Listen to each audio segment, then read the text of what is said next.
sunshine, warm welcome to Lumen Morning Diary with us, the winning team. Henry Mtenda is my name, and I'm not alone in the studio. I've been joined by Alice Lungu. Alice, good morning. Good morning, Henry. How are you? I'm good, thank you. And how are you? I like your color combination. Oh, the red color. Yes. Oh, thank you so much. Like I always mention, red is becoming one of my favorite colors. All right, wherever you're watching us in all the four corners of Zambia, we are looking at gender-based violence. We are on day number 12 of 16 days of gender-based violence activism against women. Women being taken care of, because it has concentrated much of women, on women, looking at the statistics which have been recorded in this year 2024 and the previous years. Women have been more of the victim of these trends of gender-based violence. Exactly, Yeah. Henry. It's really, when you get to hear stories of GBV, gender-based violence, Henry, it's really hard. It's so heart breaking, I must say, because of late we've been hearing stories of not only just women, Henry, even men. But men are on a silent part. They don't really come out to say, like, okay, they are victims, or just, I don't know why they shy away to report such cases. I don't know. As a man, maybe you can comment on that one. Because mostly you would find it's women and girls that do report such cases of GBV. I don't know. As a man, what's your say about it? For me, I would say, many other times that men have been shunning away from this, and maybe some of the causes that I can simply highlight here on air. Men tend to be more of the side where people get to be on the side where people say Mamuna Samalila, that is in Nyanja. Men don't usually cry. So most of the times you can be a victim, but because of that saying that people say, Mamuna Samalila. Yeah, Mamuna Samalila. Not only that, Henry, I feel men when I come out, imagine if it's a woman that has beaten you, Henry, such kind of things. But I think it's very important to just open up, or if you're going through a tough or difficult situation, be it in a relationship, be it in marriage, just open up. If you're not safe, open up, seek help. It's very important. Yeah, and also the other thing that you can simply do on the number that is scrolling on the screen, let us know how you feel about gender-based violence. As our topic of focus today is the nation doing enough. Are the people of Zambia doing enough to combat this device? And looking at the theme, it is actually 30 years towards Beijing.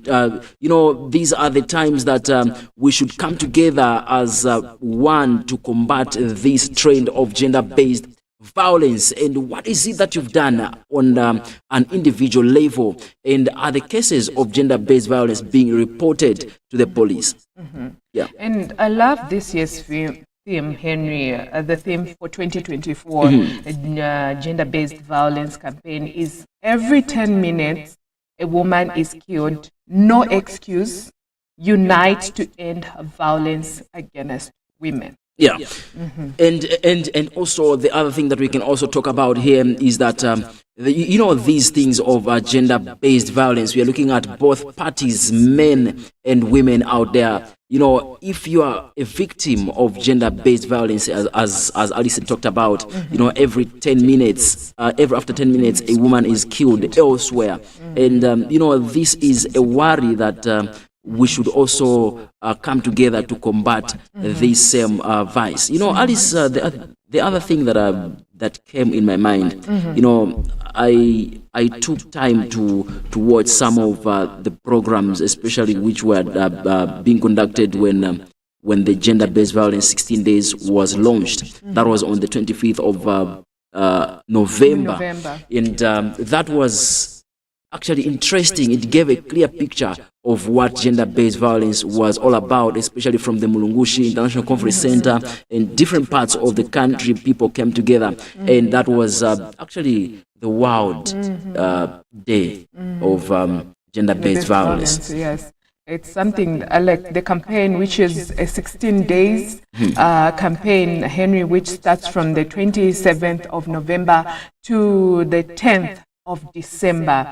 I must say, we've heard of such cases of women failing to open up simply because, especially women that are in marriage, failing to open up simply because of they feel, especially women that have been dependent on men, they feel, okay, if I report my man, where am I going to go? And others have got this same that they use, njikaliramana. What will happen to my children if I report my husband? We've heard of such cases of women trying to hide what they are going through because maybe of the society out there, how they are going to be judged. Like they shun away of being open about what they are really going through. So I think, having such sensitization or campaign, I must say, it's really important, and women are getting educated about it. That no matter the situation you may be in, don't be too dependent on a man, be independent. No wonder we usually have such cases, like high cases, because you are being too dependent. Right, so this is Lumen Morning Diary, where we come to you live from Lumen TV Zambia, and you can simply follow us on Facebook and also on YouTube to ensure that you follow these programs that comes to you every Saturday. And looking at gender-based violence, for me, it is really a privilege that we can communicate with people all over there. And I'm just talking to you who has just tuned in, especially on Facebook or on TV, to ensure that you participate. You can simply call on that number that is scrolling on the screen and air out your views. That what do you feel about gender-based violence? Do you think you are doing enough? The community is doing enough? The nation is doing enough? And you can be part of this game-changing campaign. 16 days is quite a big thing to the nation, and privilegedly I've taken time to see what has been really happening in different parts of the country. I took time to speak to the Zambia police, and I saw them going around in the society, campaigning and distributing flyers talking about gender-based violence at length to ensure that you can be protected, you can follow the right procedures to ensure that you can be part of this game changing. Alice, do you think these organizing bodies, I can call institutions that have been mandated to help, especially in this combating gender-based violence, do you think they have done enough? Henry, I've just asked you this general question because for me, I think it was 2 or 3 days when I saw the Zambia police going through some houses, educating people about wife battering and the like. Yeah. I think, from my observation, they are really trying. Yeah. They are really trying to sensitize about it, to educate people about it, so that they are aware. We've seen more information being passed on radios, on TVs, like you said, even the door-to-door campaign where they are telling people, educating people about it. Yes, I would say yes, they are trying. It's just up to us as people, as society, to take it serious, like being into consideration that, okay, this is something that is very serious.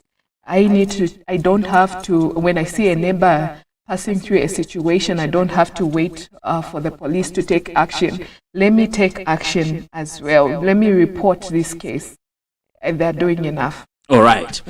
That was a very good response from Alice. But all in all, we do have different segments that we can talk about right here on Lumen TV.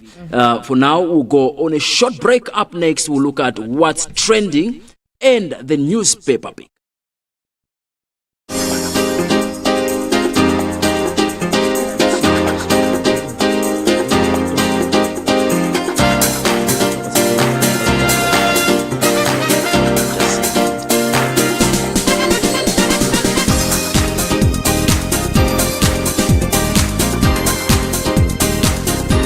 Welcome to Roma Parish Academy, a Catholic school dedicated to transforming the mind of the child into a productive individual. Guided by our motto, excellence through faith and hard work, we empower students to reach their full potential. Our qualified teaching staff, registered with the Teaching Council of Zambia, provide exceptional guidance and support.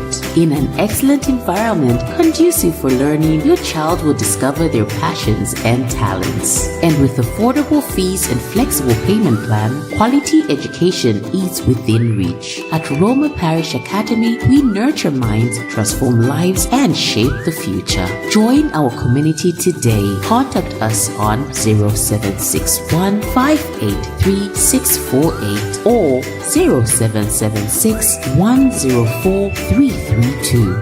Visit our Facebook page, Roma Parish Academy, St. Stephen. Roma Parish Academy, excellence through faith and hard work. Transforming minds one child at a time.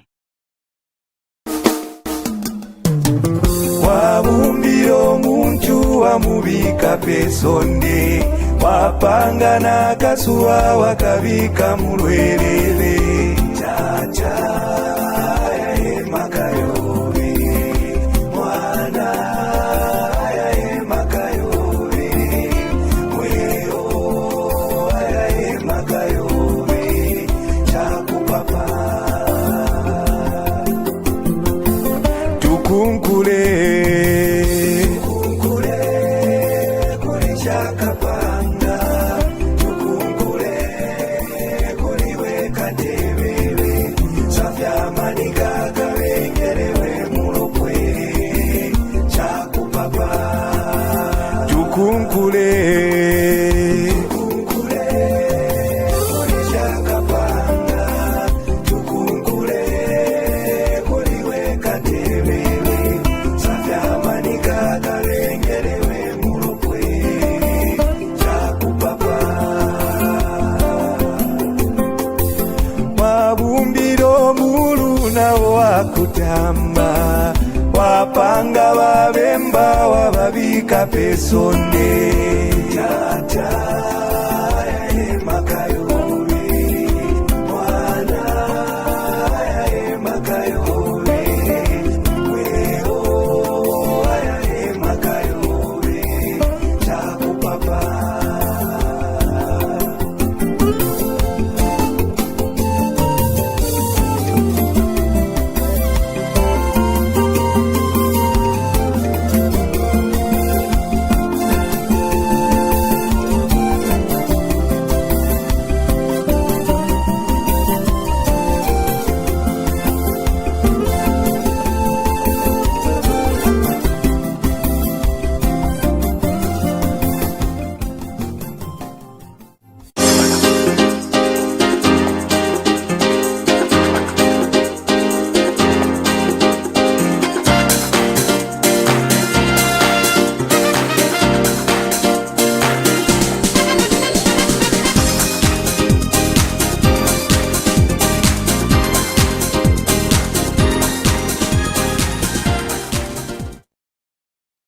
Welcome back. This is Lumen TV Morning Diary. Now we've come to another exciting segment, which is the trends and the newspaper pick.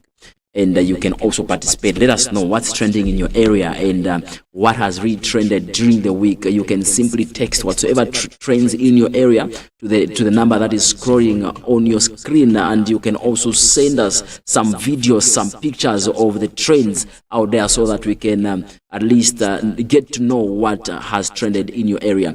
And Alice, it's good that we've come to this segment. What has trended this week? Should I dive in straight to the newspaper picks, or I say what is trending on social media? On social media.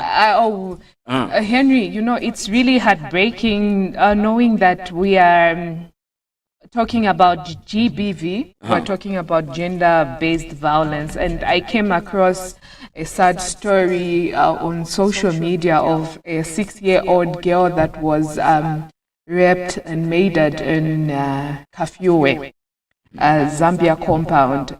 Reading that story, I must say it was really heartbreaking and very devastating. I must say Like, what kind of a human being would do such a thing to a child, to an innocent child? Like, what really rings in their minds when you see such kind of things, Henry? Like, this is sad. Yeah, very sad indeed. This is coming to us from Zambia compound, that is ZC from Kafue.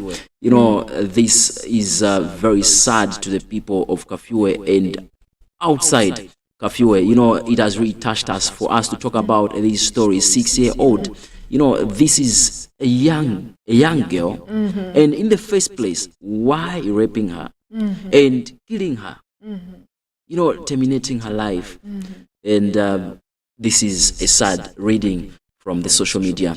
And, something that we can do about this, let us ensure that when you see such things, report quickly to the police. These are stories that happens in the societies. This happens in every area of Zambia, quite all right.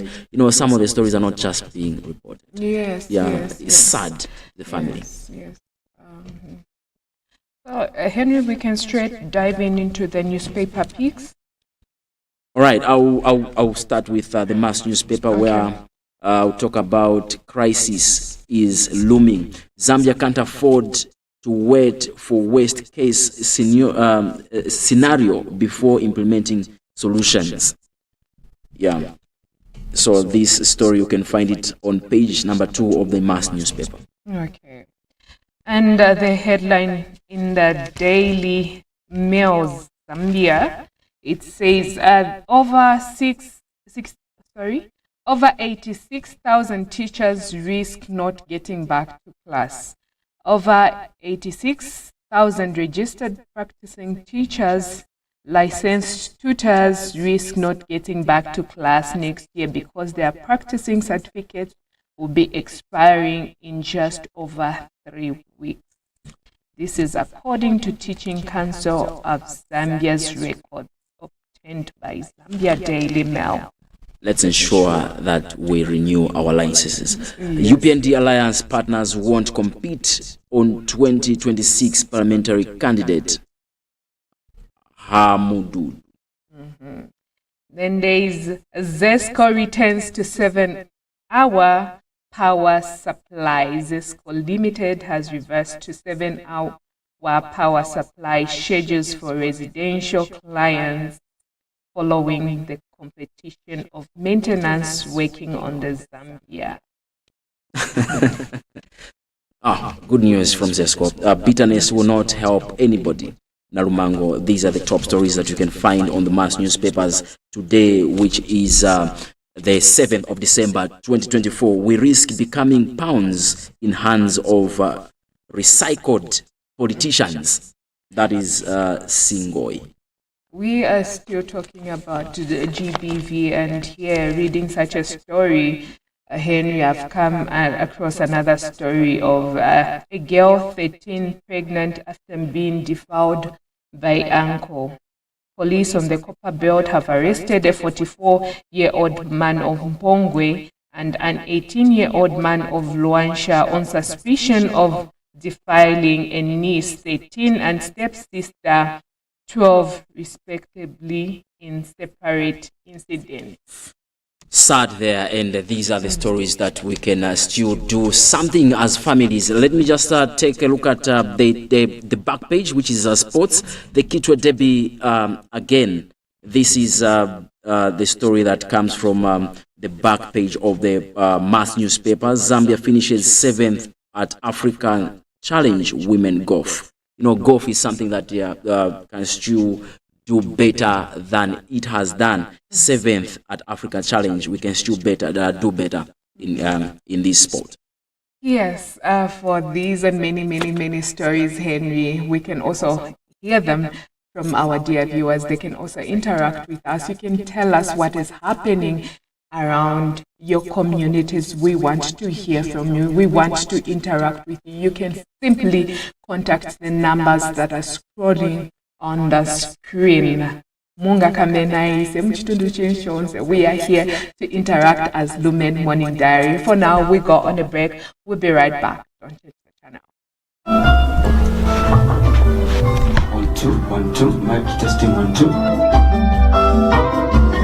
Mwaka tulesefya makumi ya sano efitenti Uno Afrika Lesa weso Fomfo mwina mupashi yobe Pafitenti fyonse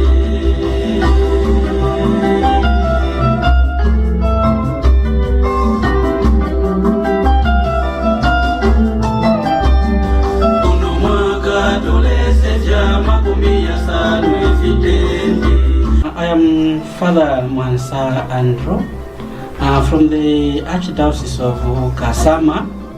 Currently, I'm working for St. Charles Luanga Matipa Parish in Chilobi mainland. I'm here at Lumen TV recording studio. I've just come to record my songs that I want to release as an album. First of all, I've just recorded 3 songs. The first one is talking about being active in our small Christian communities. My encouragement to those who may want to record their songs out there, it's an invitation that you come here to Lumen TV recording studio. It's a right studio, and I've really enjoyed. I've found people who are so good and welcoming. And they have good instruments and machines to use. So as I'm speaking, you can see I'm from recording the song. It's very nice to be here, and I'm glad for having this opportunity of recording my songs from this studio. I'm encouraging and inviting everyone who may want to record the songs to come here at Lumen TV recording studio. Thank you so much.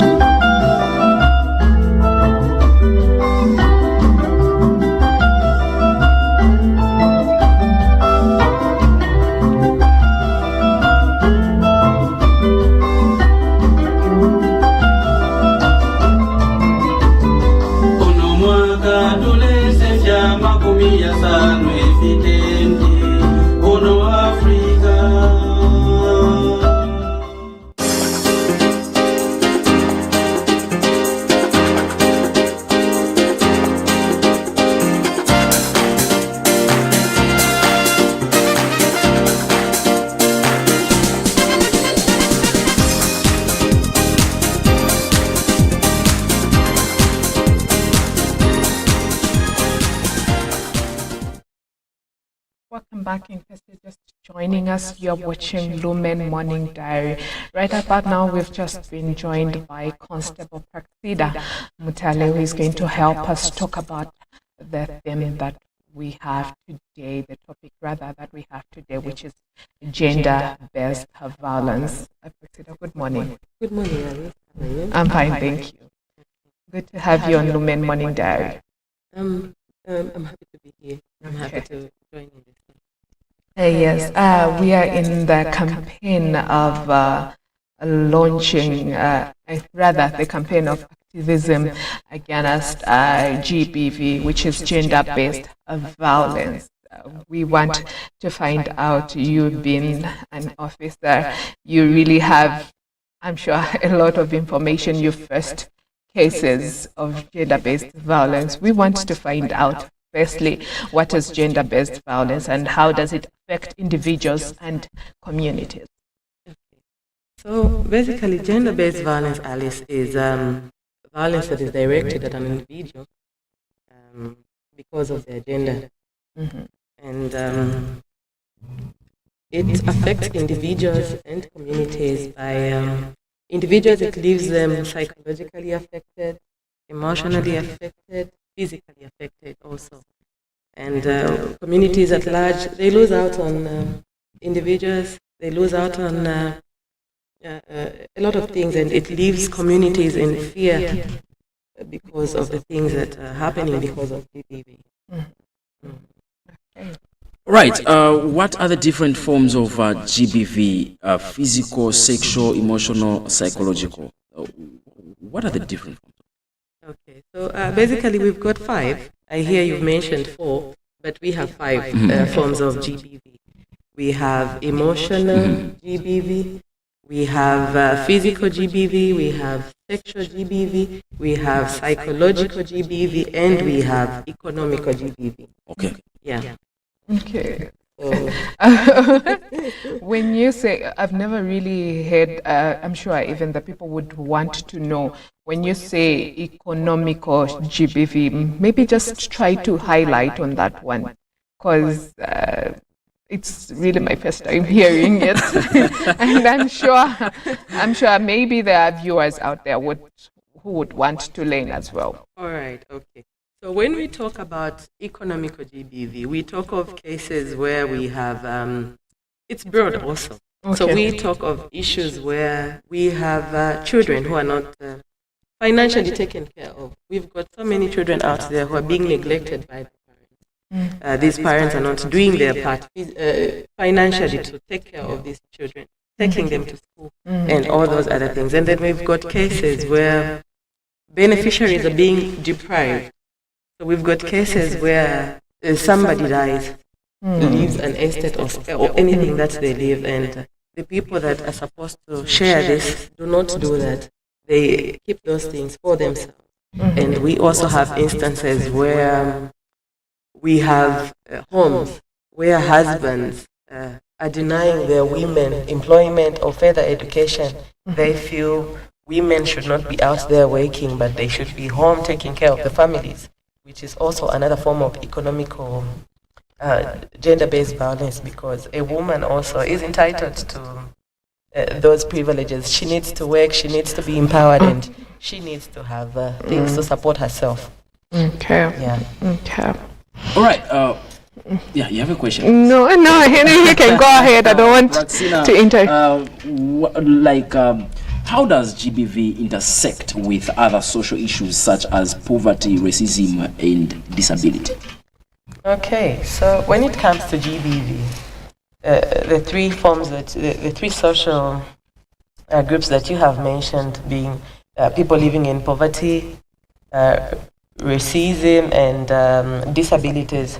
These 3 groups are a group of people who are at a high risk of being abused.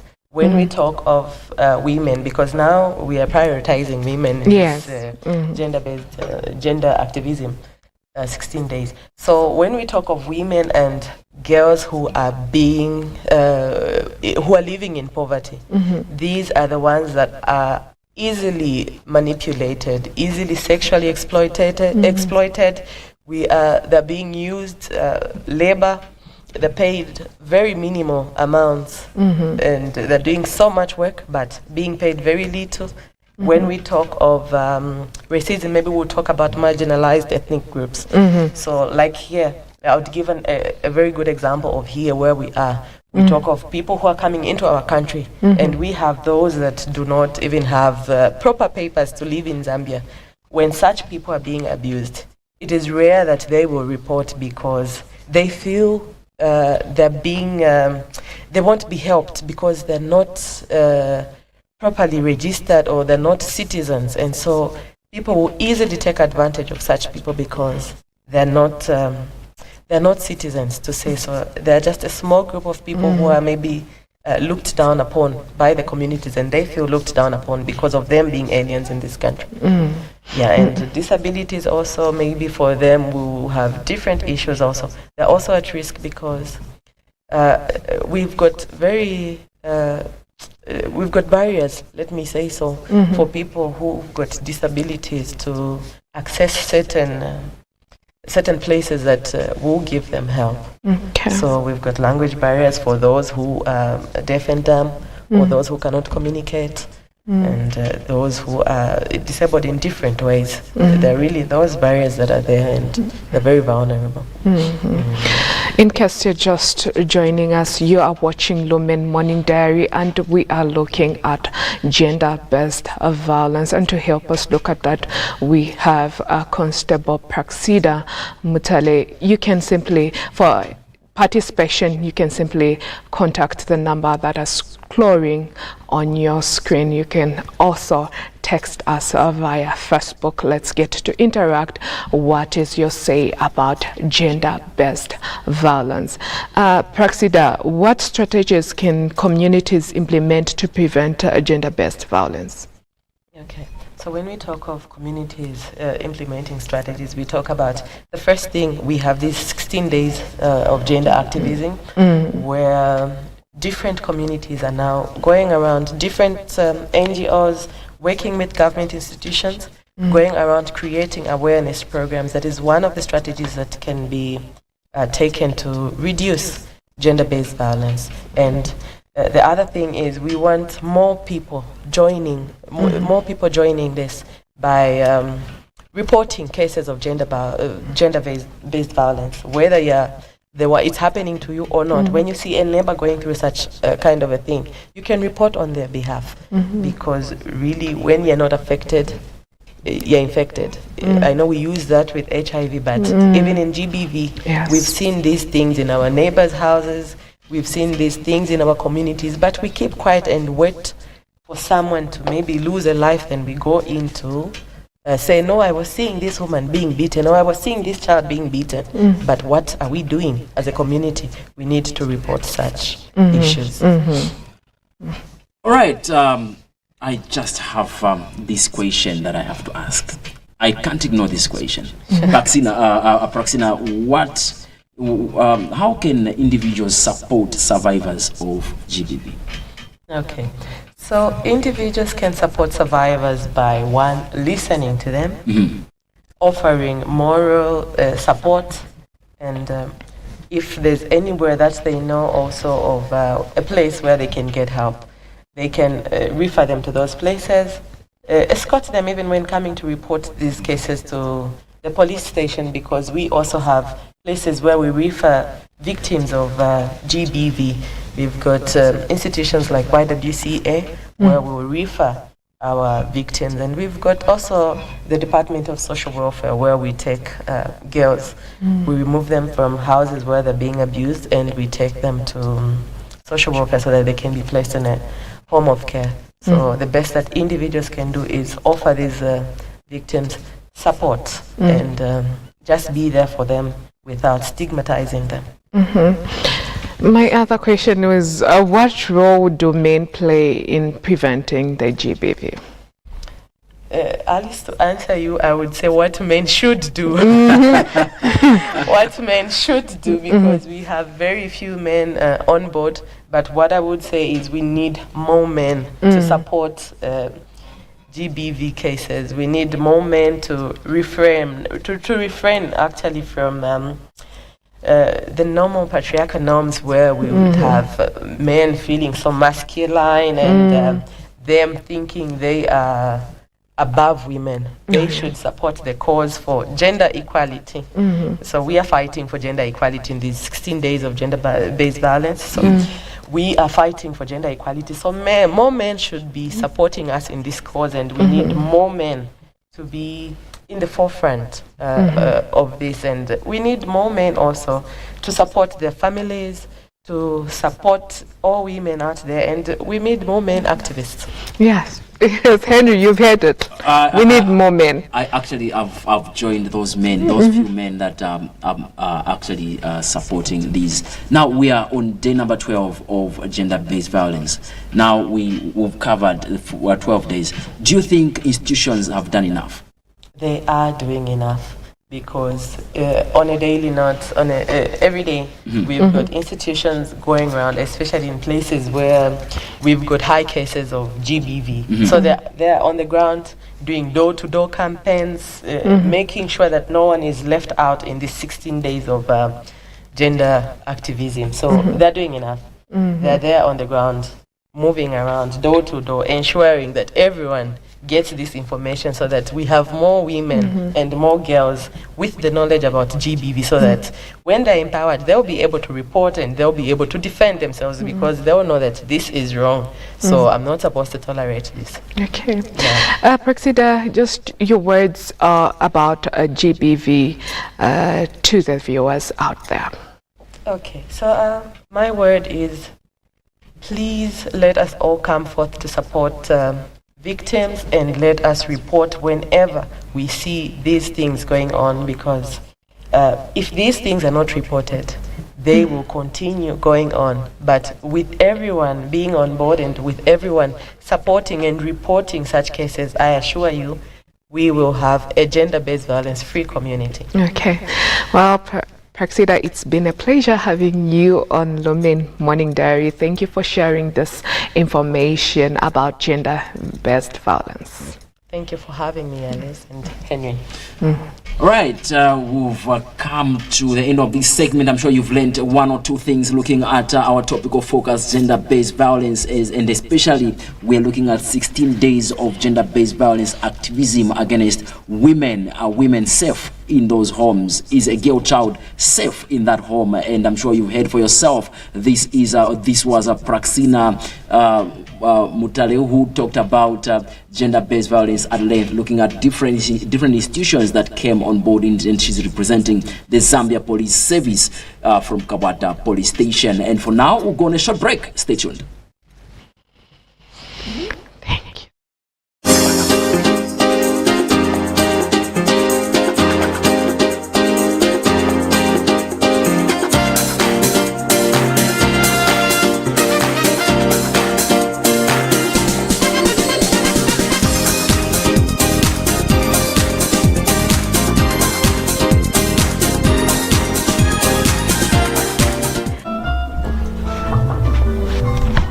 One, two, mic testing, 1, 2.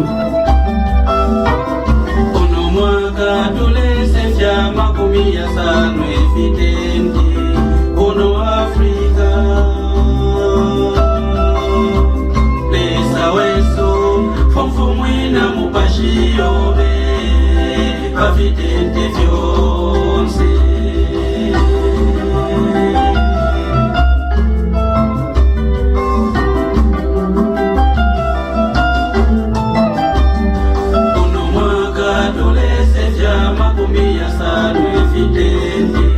I am Father Mwansa Andrew from the Archdiocese of Kasama.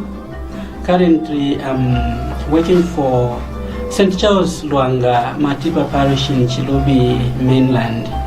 I'm here at Lumen TV recording studio. I've just come to record my songs that I want to release as an album. First of all, I've just recorded 3 songs. The first one is talking about being active in our small Christian communities. My encouragement to those who may want to record their songs out there, it's an invitation that you come here to Lumen TV recording studio. It's a right studio, and I've really enjoyed. I've found people who are so good and welcoming. And they have good instruments and machines to use. So as I'm speaking, you can see I'm from recording the song. It's very nice to be here, and I'm glad for having this opportunity of recording my songs from this studio. I'm encouraging and inviting everyone who may want to record the songs to come here at Lumen TV recording studio. Thank you so much.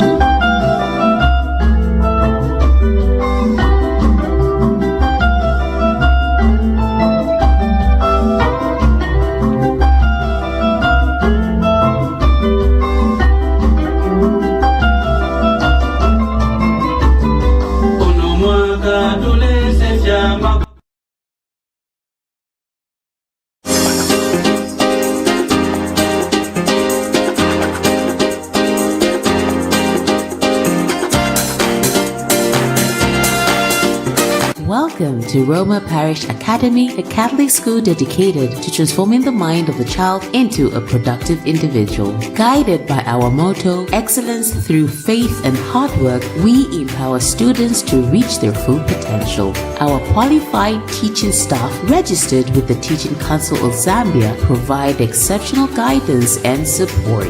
In an excellent environment conducive for learning, your child will discover their passions and talents. And with affordable affordable fees and flexible payment plan, quality education is within reach. At Roma Parish Academy, we nurture minds, transform lives, and shape the future. Join our community today. Contact us on 0761 583 648 or 0776 104 332. Visit our Facebook page, Roma Parish Academy, St. Stephen. Roma Parish Academy, excellence through faith and hard work. Transforming minds one child at a time. Is it a must that you have to tell somebody that you're inviting? Nakushita invite iwe Henry kubwera kwedin kwanga nakuza na condition, but it's me inviting you. I want your presence. Nakuuza ma condition kuti kubwere not less than 500 kwacha. How do you take that? Actually, for me, I take it as a way of limiting me. Because definitely when one invites me and then tells me to say come for my wedding actually, and then tells me to say when coming you put this amount, definitely that person has actually limited you. Obviously, maybe you wanted to treasure the kind of friendship that you had with that person on the different note, but when it comes that way, it sets a limit.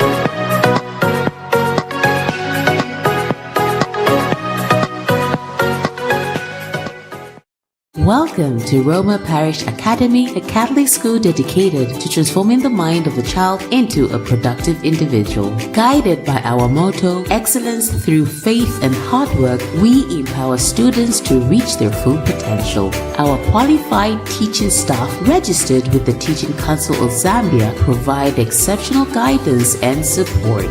In an excellent environment conducive for learning, your child will discover their passions and talents. And with affordable fees and flexible payment plan, quality education is within reach. At Roma Parish Academy, we nurture minds, transform lives, and shape the future. Join our community today. Contact us on 0761 583 648 or 0776 104 332. Visit our Facebook page, Roma Parish Academy, St. Stephen.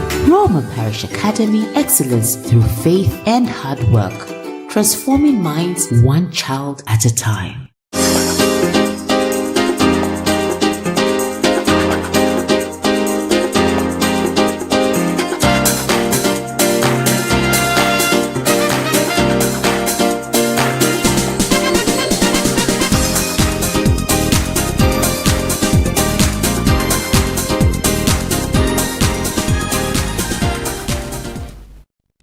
Welcome back, and we've come to the health segment where we are looking at the very interesting part: is healthcare facility accessible to people with disabilities? Not too long ago, 3 days ago, we were celebrating the International Day of people with disabilities world over, and on Lumen TV today I've been joined by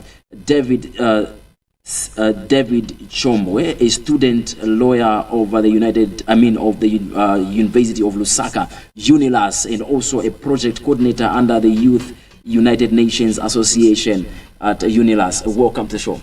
Thank you very much. I'm so glad to be here. And on my far right, there is Lukundo Sichamba, also a student lawyer from the same university that I mentioned earlier on, which is the University of Lusaka, UNILAS. Welcome to the show. Thank you so much. Great to be here. All right, our viewers, in case you've just joined us, you are watching Lumen Morning Diary, and our topic of focus on today's health segment, we're looking at access to health care services, looking at people living with disabilities. And guys, looking at this topic and looking at the main people that we're looking at here are the people with disabilities. What are the main barriers that people living with disabilities face in accessing health care services, especially in low and middle income countries? Okay, so basically I would like to categorize it as under 5 heads, or 4, sorry. there's physical barriers, we've got systematic barriers, we've got informational barriers, and we've got financial barriers. So under physical barriers, you have things like infrastructure. It doesn't accommodate for people with disabilities. Maybe I'll give an example of certain institutions. You find they don't have like ramps for people with mobility issues to access such places. You find maybe they just have stairs. They don't have things like elevators. Then also, under financial barriers, you find there's this, I don't want to say, okay, I can say discrimination against people with disabilities. Job opportunities are hard for them to find because you find people be thinking that why should we hire someone who's disabled? They're not going to be able to do the same amount of work as someone who's able-bodied. And so there's that stigmatization, meaning that it's hard for these people to access the help that they need, because they can't even get jobs to afford the help that they need. And then under informational barriers, you have things like maybe the community isn't properly educated on how to deal with people with disabilities. You find they don't really know how to help these people, and they don't know how to receive these people in communities. Those are the barriers that I think are available. All right. How can healthcare providers ensure that their facilities and services are accessible and inclusive for people living with disabilities? Well, I'll be taking on that question. To answer that question, we'll focus more on the emphasis of what he said in the earlier part. So healthcare facilities could provide maybe ramps, elevators, and generally educate the staff on ways to accommodate people with disabilities more. I think the best way they would do that is starting from the staff, because once the staff are accommodating, it will go up all the way. They'll even go out of their way to help. All right. So what role can community-based rehabilitations program play to improving access to healthcare services for people living with disabilities in rural and underdeserved areas? So basically, what I think these centers can do is they can be the main points to help in training staff in those rural areas on how to accommodate for people with disabilities. And they can even be a main point that can help with maybe providing things like mobile clinics. Because these people with disabilities, for them to have to move to places where they can get that help, they can't manage to do that with public transport, because the public transport doesn't accommodate for them in that manner. They usually have to use private transport and stuff like that, and it's quite expensive for them. So the best way in rural areas would be maybe if these rehabilitation centers can train the staff in those rural areas, educate the people in those rural areas, and also by just trying to help by providing these mobile clinics so that they don't have to go out of their way in order to seek help. That's the best thing I can think of. All right.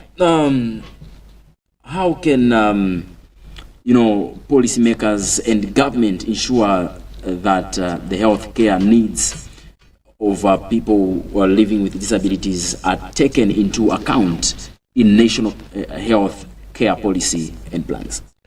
Well, when it comes to policy making, they can comply with international conventions which help people with disabilities. So what they would do is incorporate laws, international laws, which support those who are disabled. When it comes to the government, I think the government would try to help people with disabilities by connecting with their family and seeing what they can do to help incorporate those laws and add them to our laws of the country. Right. Nicely answered. What are some strategies that healthcare providers can do to community effectively with people living with disabilities, particularly those with sensory or cognitive impairment? So basically what I think, to answer your question, is we can start by providing more material that accommodate for people who are impaired. I'll give an example with blind people. We've got that, it's called Braille. Yeah? Yes, we've got the Braille material.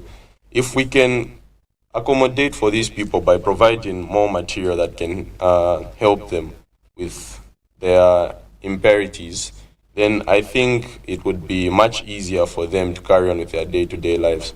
You know, one thing I like about the Western world is that even in things as simple as video games, they still think of the impaired. Because there are those people who are deaf and they'll do this thing where they add sort of like subtitles of maybe the sounds, what people are saying. They really tend to think of everyone when they're making whatever they're making, be it in the health sector, be it in even just entertainment.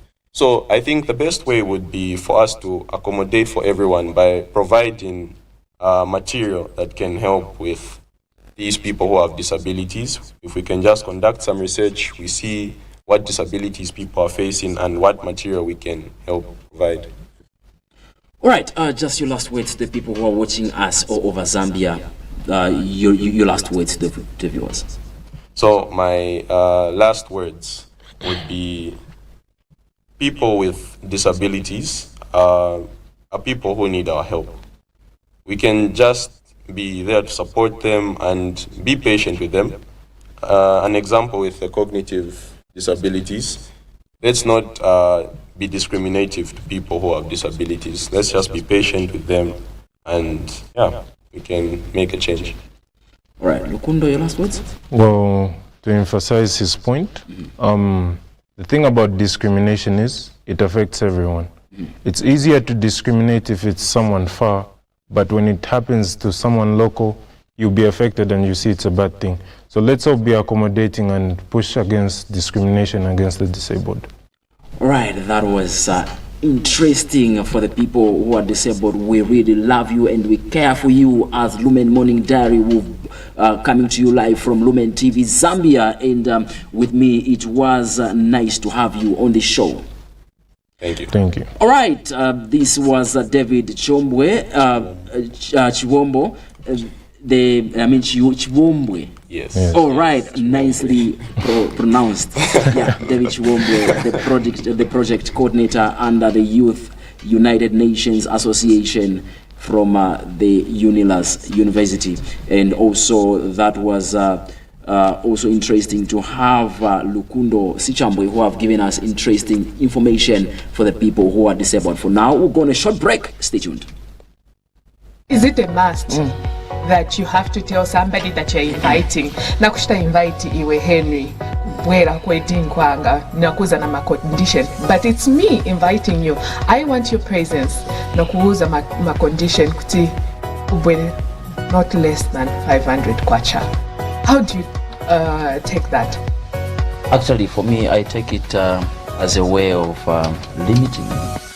Because definitely when one invites me and then tells me to say come for my wedding actually, and then tells me to say when coming you put this amount, then that person has actually limited you. Obviously, maybe you wanted to treasure the kind of friendship that you had with that person on the different note, but when it comes that way, it sets a limit.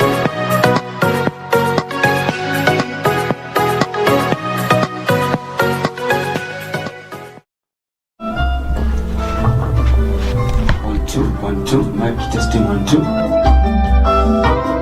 Ono mwaka tulese vya makumi ya sanu efitendi ono Afrika pesa weso fomfu mwina mupashiyobe pafitende vyonse.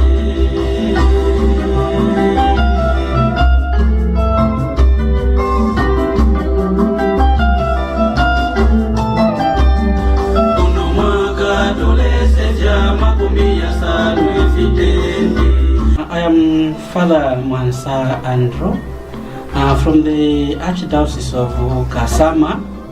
Currently, I'm working for St. Charles Luanga Matipa Parish in Chilobi mainland.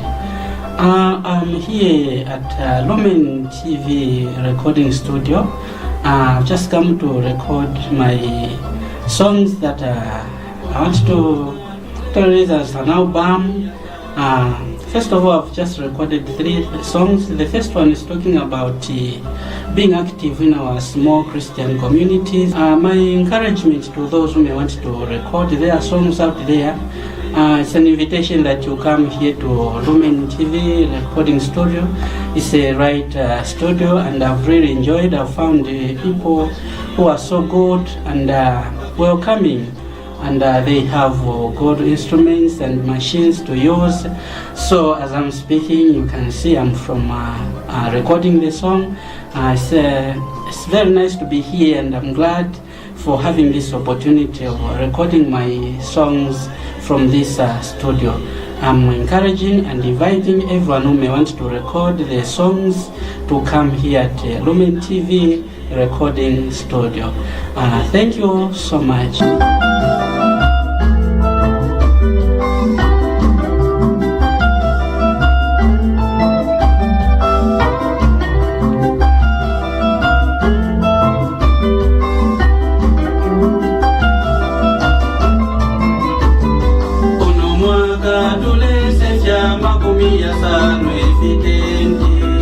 Is it a must that you have to tell somebody that you're inviting? Nakushita invite iwe Henry wera kweting kwanga nakuza na condition, but it's me inviting you. I want your presence. Nakuuza ma condition kuti ubwe not less than 500 kwacha. How do you take that? Actually, for me, I take it as a way of limiting me. Because definitely when one invites me and then tells me to say come for my wedding actually, and then tells me to say when coming you put this amount, then that person has actually limited you. Obviously, maybe you wanted to treasure the kind of friendship that you had with that person on the different note, but when it comes that way, it sets a limit.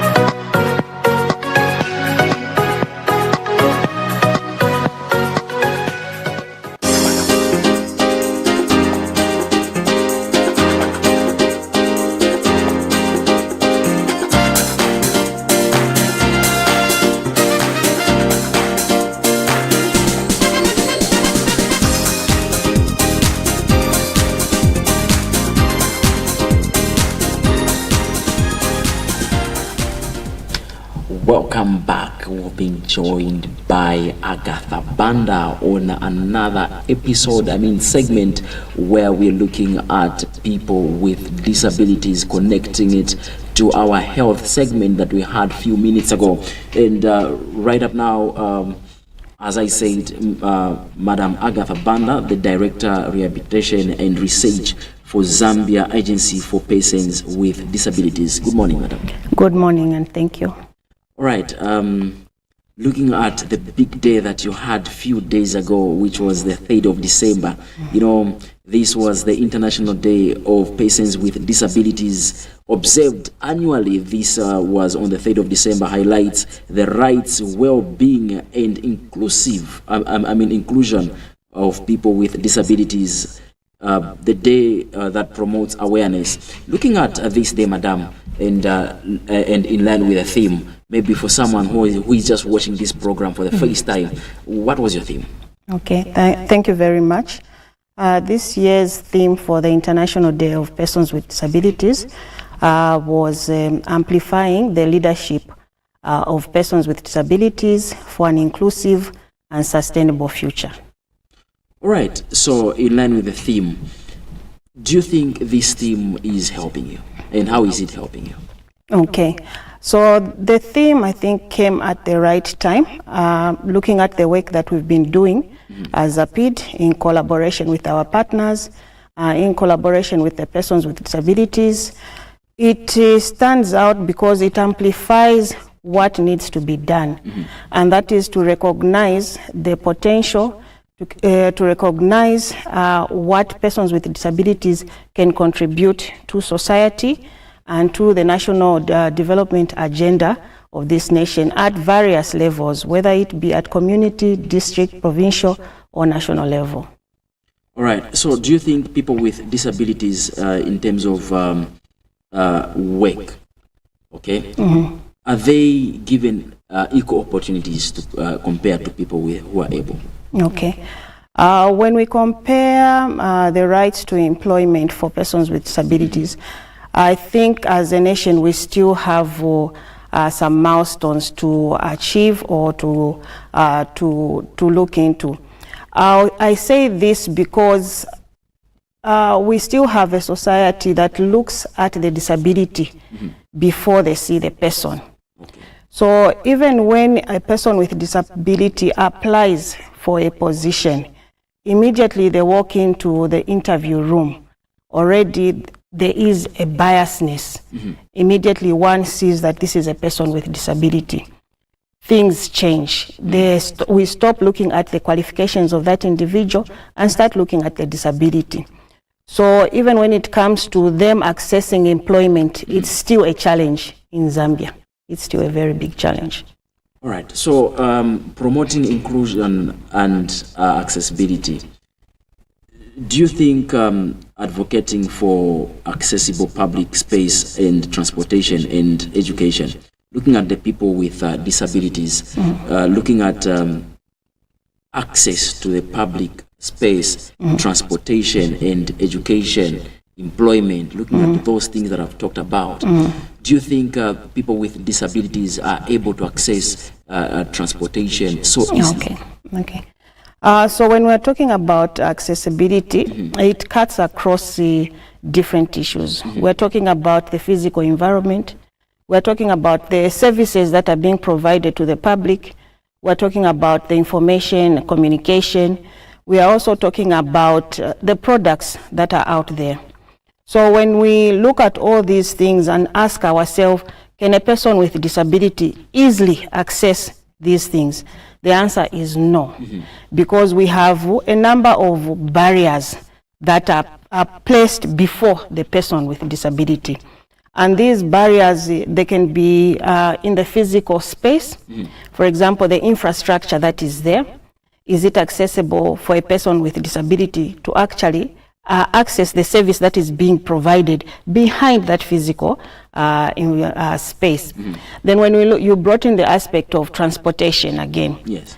Transportation in Zambia is inaccessible. Just look at the minibuses that are here in Lusaka. For a person who uses the wheelchair, it's extremely difficult. For those who have personal assistance, they have to pay twice. So all those are barriers. Then when we look at the information and communication, the mode in which it is transmitted is also inaccessible. There are barriers there. So we still have a long way to go as a country.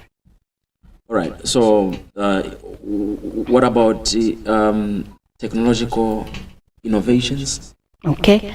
It's a call to everyone. It's a call to those of us who have the ability to innovate and to bring in new technology into space, to always think about the other person. And in this case, to think about the person with disability. And when we're looking at persons with disabilities, we must recognize and accept that there are different disability types. We have those that have physical disabilities. We have those that have mental disabilities, those that have intellectual disabilities. And the ones with the intellectual disability, I must say that they are the least of the disabilities and often left out in all the interventions that are being put in place for persons with disabilities. All right, so looking at the real life situations that we have faced as a country, which is climate change, how is climate change affecting the people with disabilities? Okay. When you look at climate change and when we look at the disasters that we've had, I'll give an example of the drought that we've been experiencing. We know that women and children are the most marginalized and the most affected.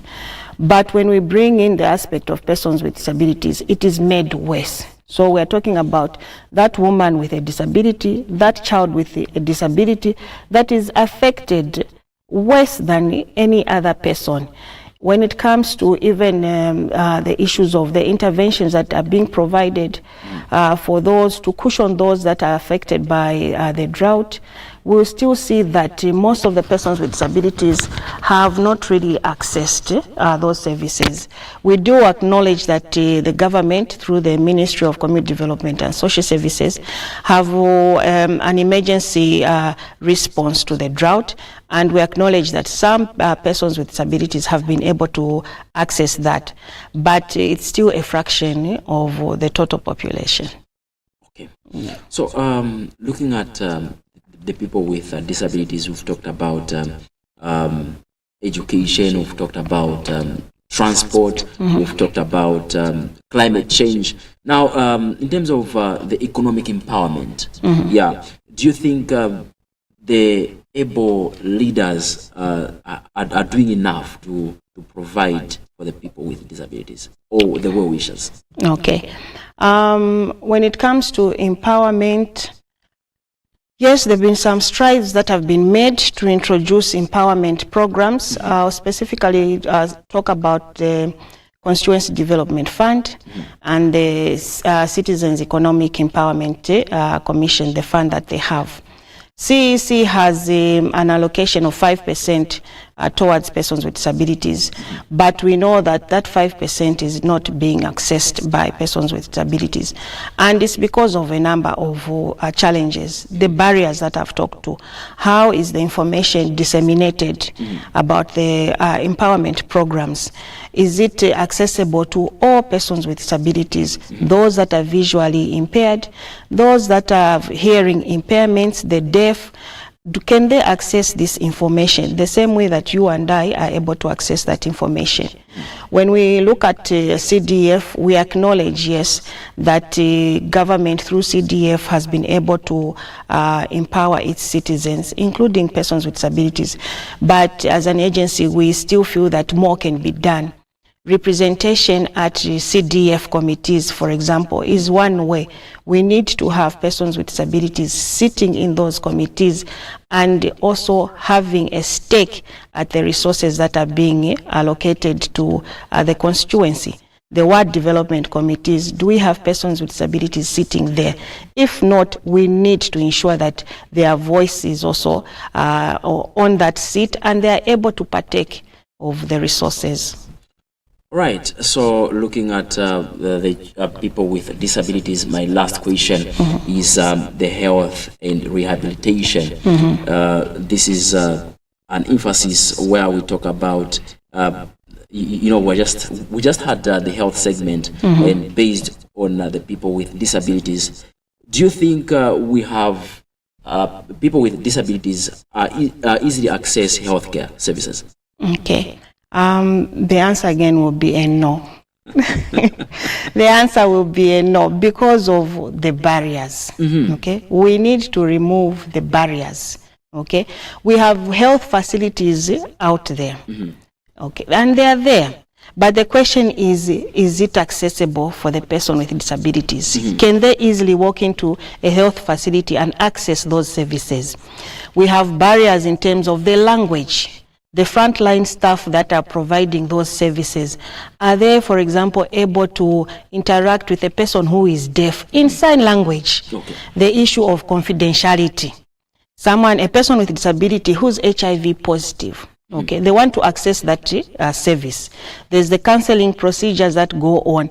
But if that person has a personal assistant, who does the frontline staff speak to? Okay, they'll speak to the personal assistant, compromising the issue of confidentiality. Then when we also look at issues of health insurance, there's a complaint from persons with disabilities that are not able to access the health insurance. Persons with albinism, for example, we know that they are prone to skin cancer and they have issues with their sight, but those services are not provided under NEMA. So the issue of, again, assistive devices, someone who requires prosthetic limbs, it's a huge cost. A prosthetic limb is not less than 15,000. And for a person with disabilities, that is too high for them to pay. And NEMA, unfortunately, is not providing those services.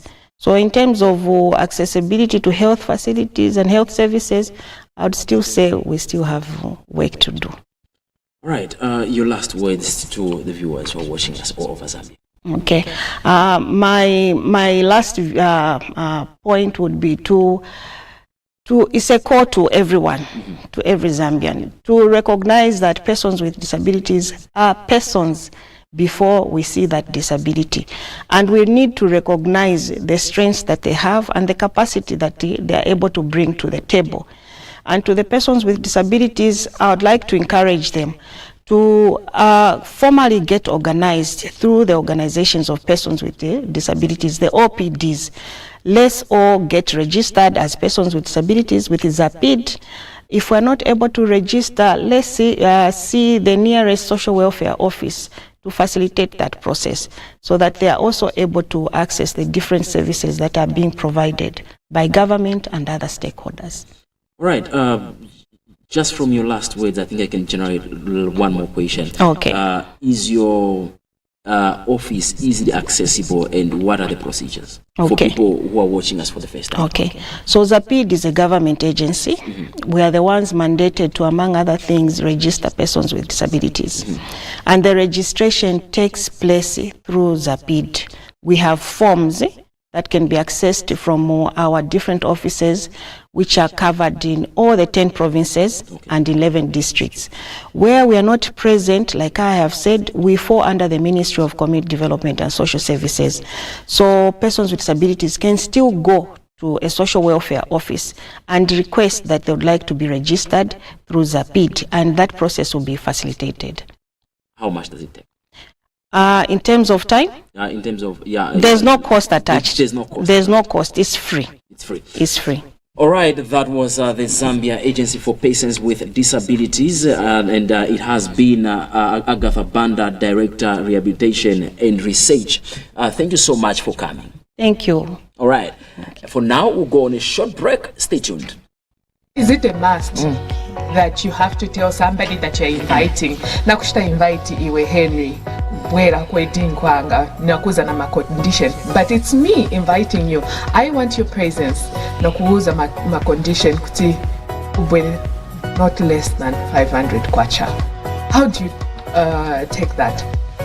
Actually, for me, I take it as a way of limiting me. Because definitely when one invites me and then tells me to say come for my wedding actually, and then tells me to say when coming you put this amount, definitely that person has actually limited you. Obviously maybe you wanted to treasure the kind of friendship that you had with that person on the different note, but when it comes that way, it sets a limit.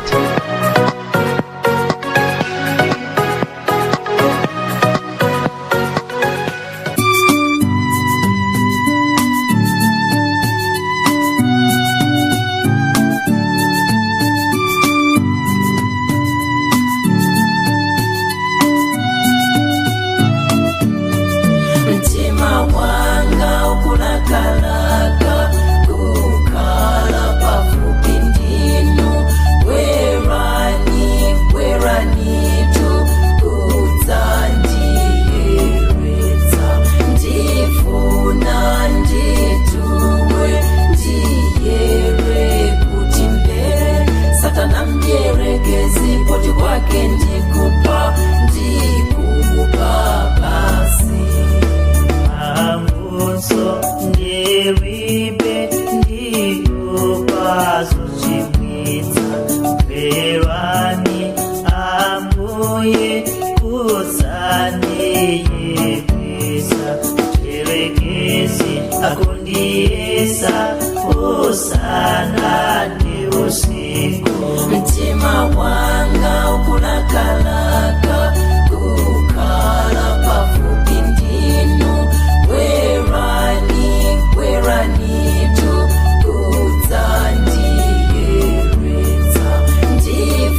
kuti ndiyana anu onse achilungamo. Mtima wanga ukulakalaka kukhala pafupi ndinu.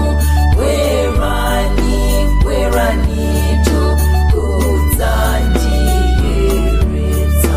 Ndifuna ndituwe ndiyere kuti mbere.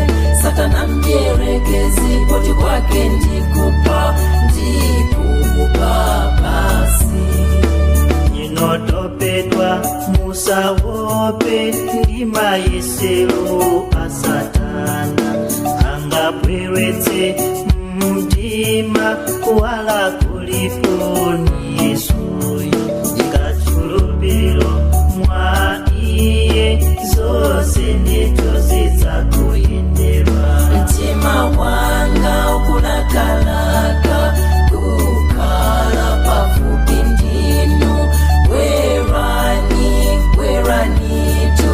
kudzandiyeretsa. Ndifuna ndituwe ndiyere kuti mbere. Satana mdierekezi poti kwake ndikupa basi. Mtima wanga ukulakalaka kukhala pafupi ndinu. Kwerani kudzandiyeretsa. Ndifuna ndituwe ndiyere kuti mbere. Satana mdierekezi poti kwake ndikupa basi.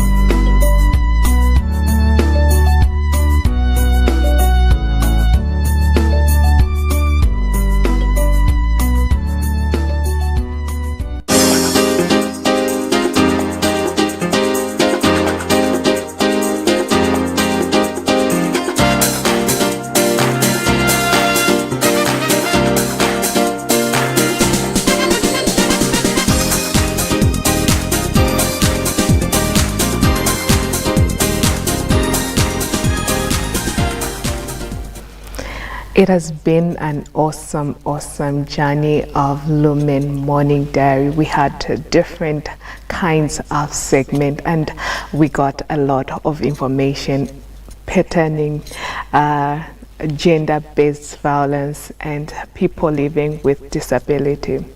Henry.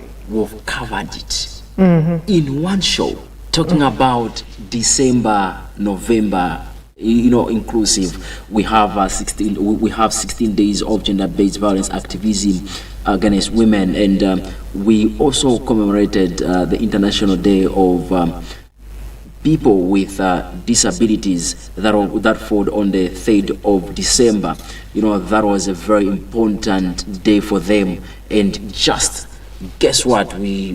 For me, I got shocked that there is more to be done, especially from ourselves. You can also take part by simply helping someone living with disabilities by getting them registered. Alice, did you know that they have the registration policy, especially with Zambia Agency for Persons with Disabilities? Like I'd said earlier to say, indeed today we were learning and getting a lot of information. Henry, there are some things that I was really left behind, especially the people living with disabilities. It's true, I will say many a times we really push them aside, but I'm glad we have platforms like this where we get to educate a lot of people about people living with disabilities. And the other thing that I didn't really pay attention, but today I'd actually learned, and it has come to my attention that I've actually even noticed that people with disabilities have little access to using public transport, that has really touched me. Yeah. Because, yes, she had mentioned to say when you look at the transportation of the public transportation that we have in Zambia, many of them are limited to access it. Yeah, and one thing I've also come to realize, you know, from the time that I started boarding buses, I've never seen someone on a bus with a wheelchair. Yes. Yeah, it has really touched me. Yes, it's because of the mode of transport that we have. It's something also that we need to put into consideration as a nation, so that we should be considerate with people that are living with disabilities as well, because they are human like us. Yeah, and also the other part that has also touched me was that people who are living with albinism are not actually do not fully enjoy the NEMA services because it's expensive for them. Actually, it's a wake-up call that more needs to be done as well in the health sector. And yes, today's topic, Henry, which was gender-based violence, and we've actually in the stories that are trending, we've heard of women, girls being raped, which is really a very sad situation. But like Constable Praxida had enlightened, say they are doing something about it. They are taking a lot of action and make sure people are aware about this gender-based violence.